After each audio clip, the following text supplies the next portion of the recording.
Salam əziz şahidlər. İndi isə gəlin qanı ilə tarix yazan qəhrəmanlar Natiq Qasımov mövzusunun ev tapşırığı hissəsini birlikdə həll etməyə çalışaq. Beləliklə birinci tapşırığımız Eyler-Venn diaqramındandır. Burada üçlü Eyler-Venn diaqramıdır. Raquf Orucov, Natiq Qasımov, Əlif Hacıyev. İndi isə gəlin baxaq. Birinci Qarabağ müharibəsinin iştirakçısı olmuşdu. Bildiyiniz kimi Raquf Orucov daha çox aprel döyüşləri ilə tanınsa da, o birinci Qarabağ müharibəsində iştirakçısı olmuşdu. Natiq Qasımov isə yenicə keçdiyiniz mövzudan xatırlamalısınız. Birinci Qarabağ müharibəsinin qəhrəmanıdır. Əlif Hacıyev də Xocalıda döyüşən qəhrəmanlarımızdan biri oldu. Deməli, bu ortaq cəhətdir. Ölümündən sonra Azərbaycanın milli qəhrəmanı adına layiq görülmüşdür. Bu sözsüz ki, iki nəfərə uyğun gəlir. Natiq Qasımovdan Əlif Hacıyevə. Raquf Orucov bir çox yüksək medallara təltif olunsa da, orada o siyahıda milli qəhrəman adı yoxdur. Amma Natiq Qasımov, Əlif Hacıyev onlar ölümündən sonra bu ada layiq görülüblər. Bu onların oxşar cəhətidir. Ağdam Əsgəran istiqamətindəki yüksəkliyin düşmən qüvvələrindən geri alınmasında şücaət göstərmişdir. Bax, bu Natiq Qasımova aid ifadədir.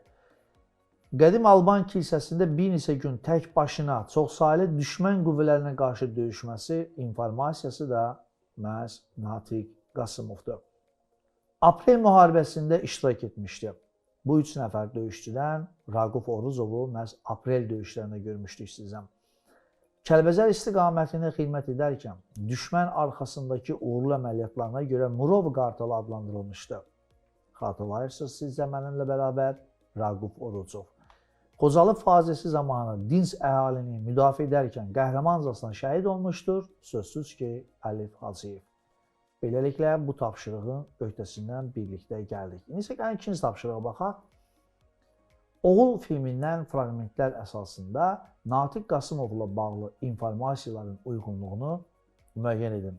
Bildiyiniz kimi, dərsliklərdə qeyd olunub ki, məhz Natiq Qasımovun şərəfinə Oğul filmi çəkilmişdi.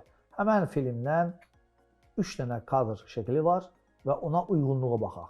İtaliyalı jurnalistin Natiqin sorğu-sual edildiyi anı kadrlar alması. Bax, fikir verirsək, bir kadrda Cəfər müəllimlə söhbətidir, ikinci kadrda sorğu-sual, üçüncü kadrda isə o döyüş səhnəsidir.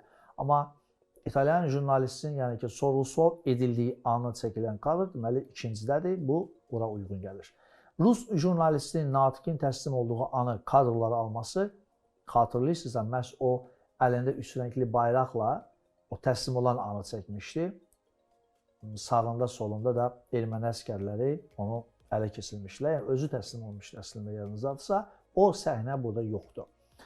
Natiqin qədim Alban kilsəsində ermənilərə qarşı tək başına döyüşmək səhnəsi isə burada var. Üçüncü şəkildə biz onu görürük. Natiqin Xocalı faciəsi zamanı düşmən qüvvələrinə qarşı apardığı qəhrəman mübarizə, xatırlayırsınızsa, Natiq Xocalı faciəsindən sonra cəbhəyə yollanmışdı. Bəli, o Xocalıda əsir götürülən insanları xilas olmaq üçün öz canını fəda vermişdi. Amma Xocalı faciəsinin zamanı o döyüşməmişdi. O da yanlış informasiyadır. Xocalı sakini Cəfər müəllimin Natiqdən girovların azad olunması üzrə apardığı danışığı kadrlarda həmən səhnəni görmək mümkündür. Bu birincidə idi. Və gəlin üçüncü, sonuncu tapşırığımıza baxaq. Cümləni tamamlayın. Maraqlı cümlədir. Əgər Natiq Qasımov təslim olmasaydı, baxaq birinciyə, ermənilər Ağdam və Əsgəranı işğal edə bilərdilər. Necə düşünürsünüz? Həqiqətən də təslim olmasa da ermənilər Ağdam və Əsgəranı işğal edə bilərdilərmi?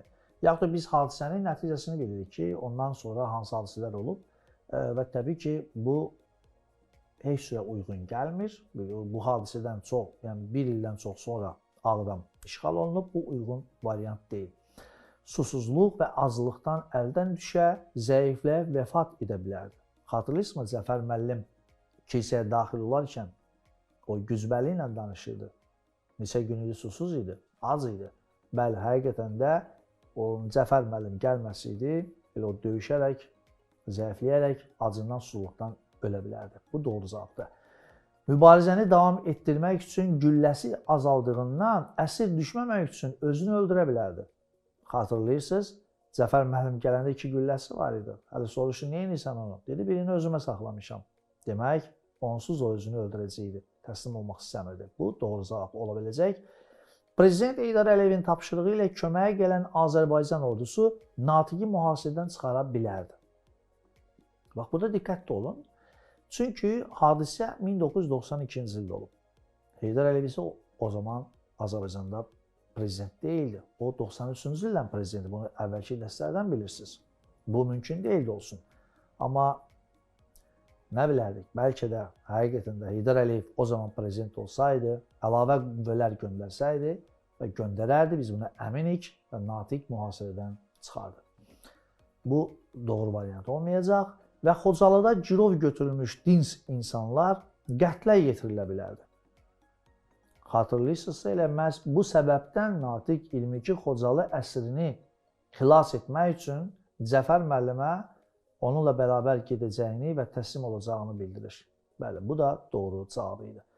Əziz şagirdlər, mövzunu daha yaxşı oxuyun, çalışın, Oğul filminə baxasınız, Natiq Qasımov, milli qəhrəmanımız haqqında və daha əlavə məlumatlar da toplayın. Natiq və onun kimi milli qəhrəmanlarımızı, qəhrəman döyüşlərimizi unutmamalı və onu gələcək nəsillərə də ötürməliyik. Sağ olun, növbəti dərslərdə görüşənədək.